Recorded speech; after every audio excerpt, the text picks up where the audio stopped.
Good morning, guys. Didn't want to get out of bed this morning, I'll be totally honest. Let's get it out of the way.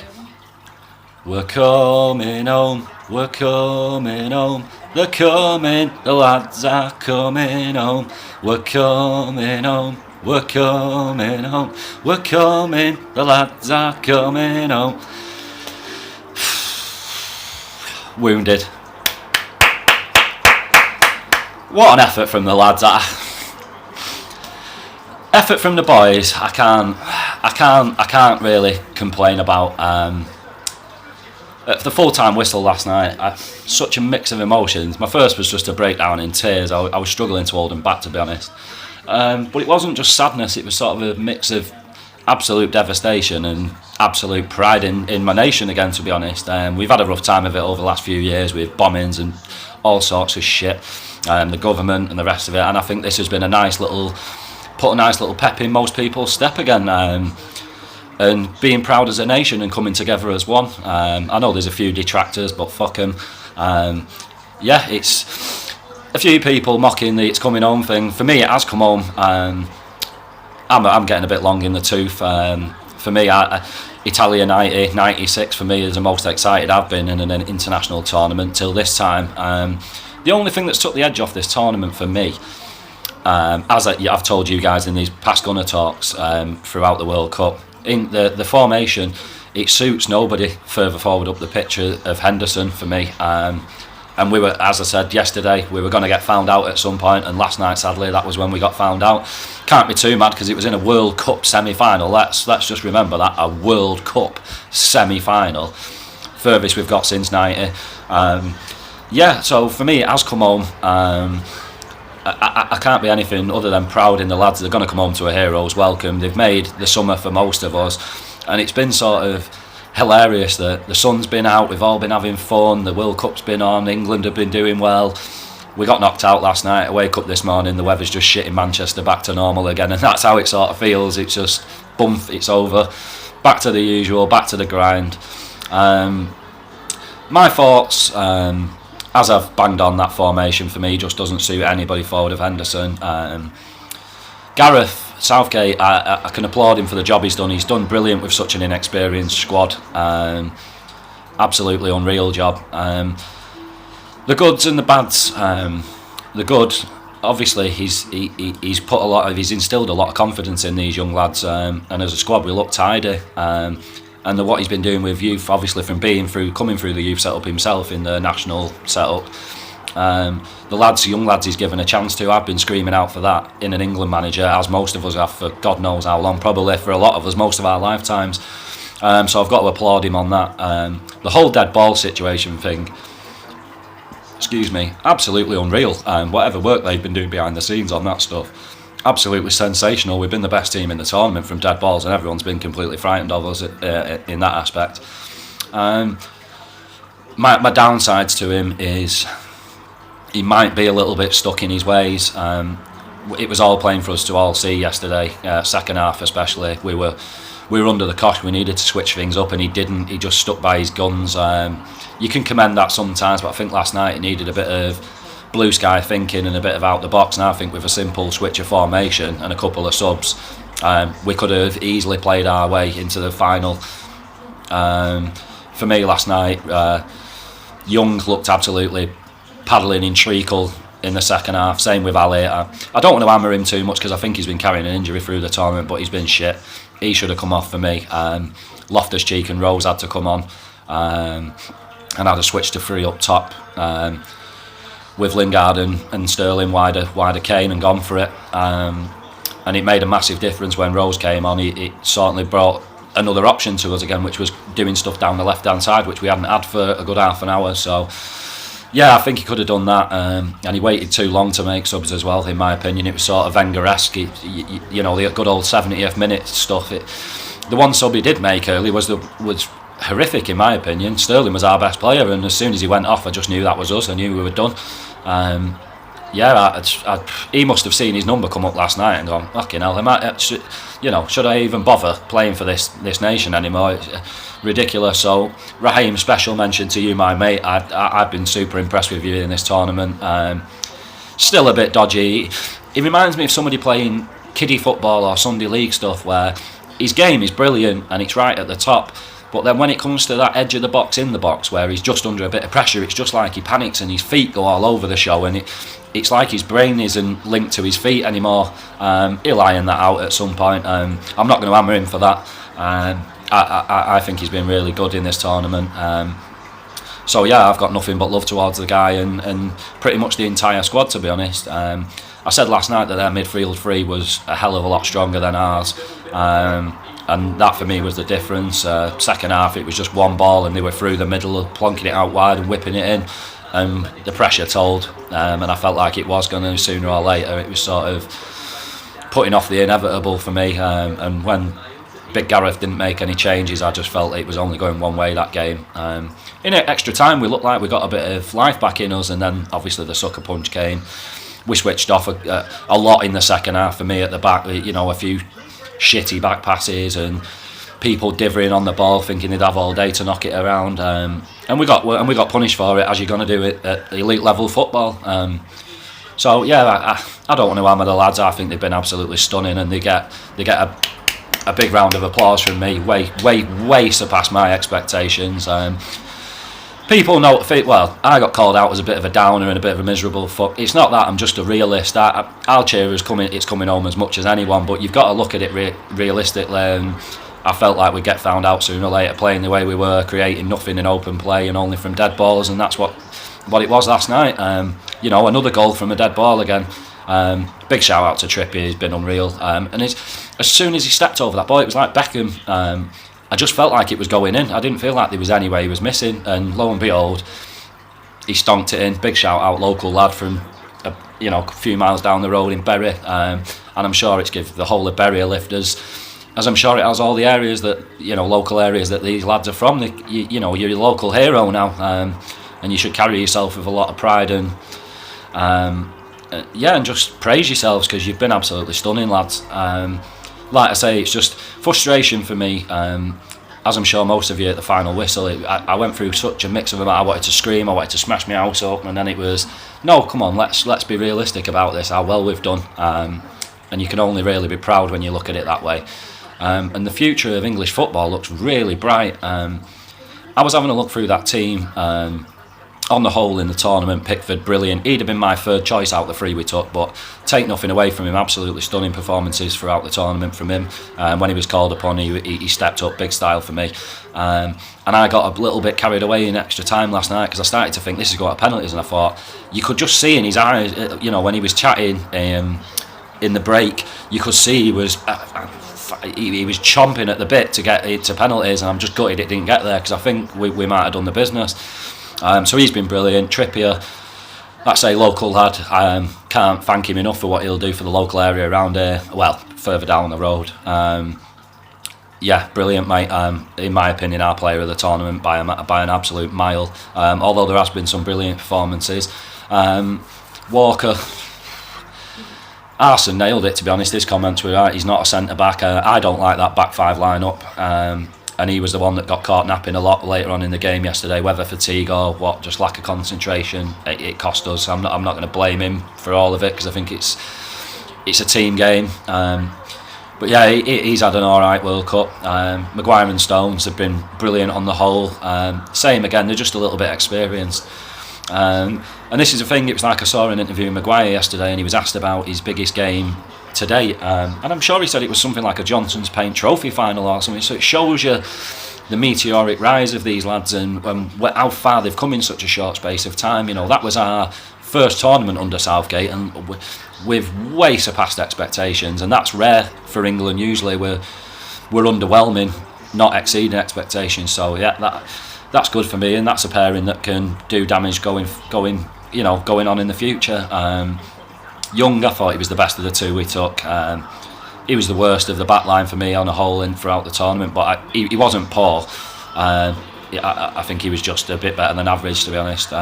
Hendo, he does his bit, he does the dirty work. I don't think the England team would function without him. I know people are going to laugh at that, but I don't think it does. I don't think we've got another player like him in England that's ready at the moment. So hopefully it might be Ainsley pushing him for that spot in future. But no, I've only got good things to say about him. I'm not his biggest fan, but you've got to appreciate what he does. Ali, I don't want to hammer him because I think he's been carrying an injury the entire tournament, but he's been one of our poorest players for me. Not performed at any point throughout the tournament.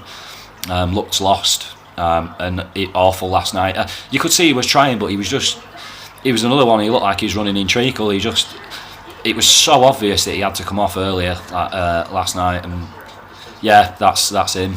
Lingard, he's done well. Great goal in the earlier round. Yeah, he's tried. I just don't think it's, like I say, that formation suits him and his style of play. So, yeah, he's been decent. Sterling, I think another one who's been one of our best players in the tournament. I know people are going to laugh at that, but I just think that's fact. And you have to look beyond the goal scoring and the final third finishing. The rest of his game's been brilliant. Kane, I think he'll be one of the worst Golden Boot winners ever. He cost us with his missed chances last night, and I don't think he's been in form at all in the tournament. I think he's been awful. Again, a few of my Spurs mates who I said that to last night were laughing, you're so bitter. It's not, it was a backhanded compliment from me, because I expect a lot better from him. I think he's one of the top 10 strikers in the world, and I don't think we've seen anything like that. I think we've seen Michael Ricketts' performances from him in this tournament. I'm just really disappointed that we've not seen a proper Harry Kane, and I think a fully flying Harry Kane, I think, had have got 15 goals in this tournament, not 6. So I'm just disappointed. I feel like that about everybody forward of Henderson. I think we could have got so much more from this team, and we haven't, and that's what's left me a little bit bitter this morning. Yeah, the lads have completely surpassed my expectation. I'm sure they have done most, and when people sit back and have a look at it, I think you can only be proud of them. A few other nagging things, like home nations fans mocking us. You're alright, guys. You just don't know when to stop humiliating yourselves. It's like taking banter from a Spurs fan. It's like, yeah, okay, guys, you're not even relevant. No one takes you seriously. Same as Welsh mates, Scottish mates that were having a pop at me last night. You weren't even there, so don't mock us for being in the World Cup semi-final when you're not even in the fucker. So you lot can jog on, because you're not going to get a rise out of me. I'm nothing but proud, and I'll argue with you with facts till I'm blue in the face. The ref and his colleagues last night, I felt like it was 11 versus 12 for us last night. I felt we were playing for fouls and stuff last night.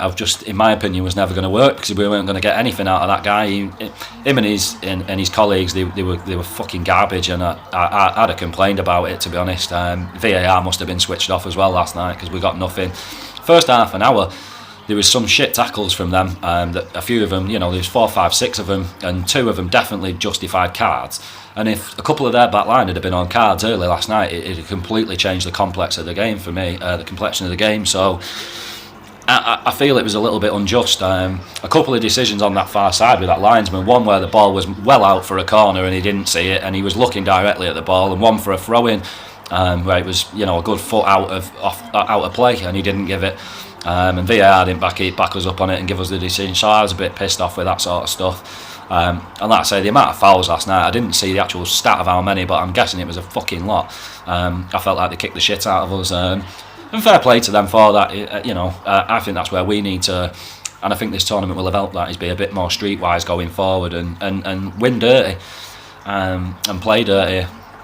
So yeah, that's me gripes out of the way, and my smug. I've ended up being right. I didn't want to be right. I was hoping England would win 6-0 last night, and I had egg on my face.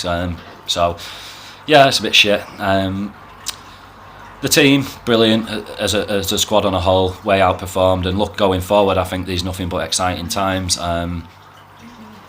You look at people say that word golden generation far too much for me, but I think England currently are the next decade are in a golden generation for me. Look at the England youth setup that Gareth's come through.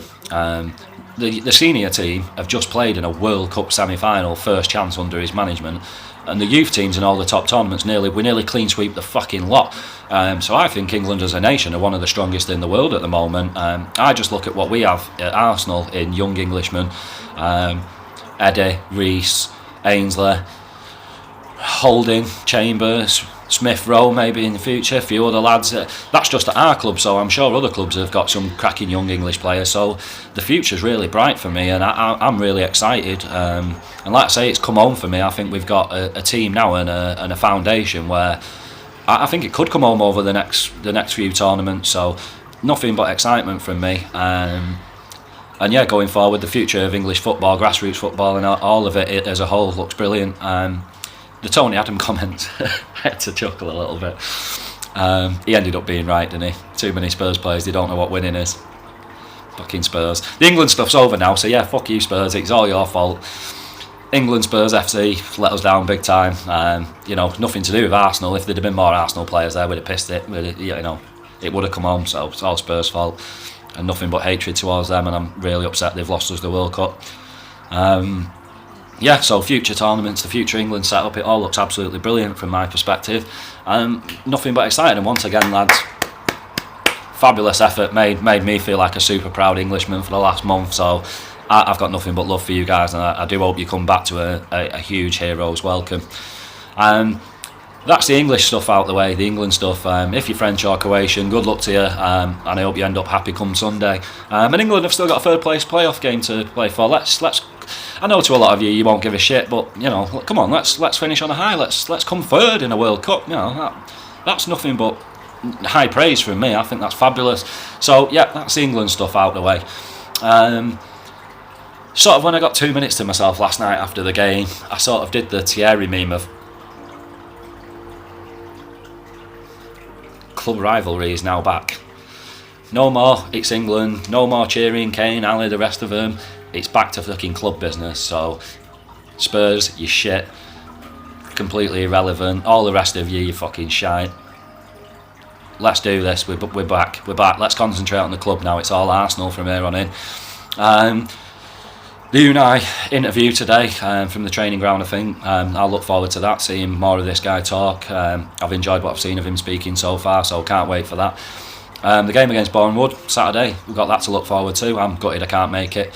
I think that'll be really refreshing for a lot of people, and I think rather than get excited about who might play, what you're really going to see is what's important to me is the tactics and the formation. It'll be the first chance we'll all get to see a rough idea of what formation this guy's going to roll with. So that's really exciting for me, rather than the personnel that'll be on the pitch. So that's what I'm looking forward to. Fuck Spurs once again, and fuck Spurs once again. I'll just keep adding them in now, seeing as the banter era's back. So yeah, that's all exciting times at the club. I can't wait for things to get cracking.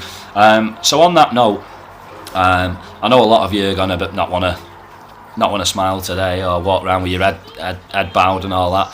So I'm going to try and bring a bit of fun back today. So I thought we'd have a little bit of banter between us Arsenal crew, and let's get smiling as a fan base, and put England to one side, or whatever nation you follow if you've gone out and you feel a bit miffed. So I thought we'd have a crack at some Spurs jokes and some chants for our new signings. So I'll crack on with a Spurs joke, and I want you guys to send in your Spurs jokes and send in your chants as well. So here's my Spurs joke, I'll kick it off. What do you call a Spurs fan who passes an IQ test? A cheat. There's mine. So get yours sent in, lads. Lads, ladies, let's all have a laugh. Goons, goonerettes, let's have a giggle, and let's start smiling for the upcoming season. Chants. Let's do some chants. I've had a little crack this morning, should I say. So, Lichtsteiner to Free From Desire. Steven Lichtsteiner, your attack is terrified. Steven Lichtsteiner, your attack is terrified. Steven Lichtsteiner, your attack is terrified. Steven Lichtsteiner. Na na na na na na na na na na na na. That's my first one. My next one. Terrera Xhaka to Frere Xhaka. Terrera Xhaka, Terrera Xhaka. Don't mess fools, don't mess fools. Badass midfield pairing. We'll crush you, we'll crush you. That's my second one. They don't get better, guys. Just so you know, you can turn off right now if you're even bothering to watch. I know these are awful. One for Socrates to Madonna's Papa Don't Preach. Papa's a beast, you're in trouble, peeps. Papa's a beast, you'll be losing sleep. And he's make up my mind, oh, he's smooth as gravy. Oh, Papa's a beast, you're in trouble, peeps. Papa's a beast, you'll be losing sleep. And he's got in your mind, oh, he's smooth as gravy. Oh. I'm sorry guys, I can't even take myself seriously anymore. That's my third one. My fourth and final one. To musical youth. For our new young man, Matty Ogwendouzi, or Doozy I'm going to call him. Pastor Doozy on the left hand side, Pastor Doozy on the right hand side. He's gonna tackle, maybe jump and cross, and now he's as we're gonna rock and dance. Pastor Doozy on the left hand side, Pastor Doozy on the right hand side. And now he's tackle, maybe jump and dance, and now we've got him, maybe rock and dance. Pastor Doozy on the left hand side, Pastor Doozy on the right hand side. He's gonna tackle, maybe jump and cross, and now we've signed him, we're gonna rock and dance. So there's mine, guys. They're my chants, there's my Spurs joke. So get yours into me. Let's have a laugh and cheer everybody up today for the upcoming season. Si signing out. Come on, you Gooners.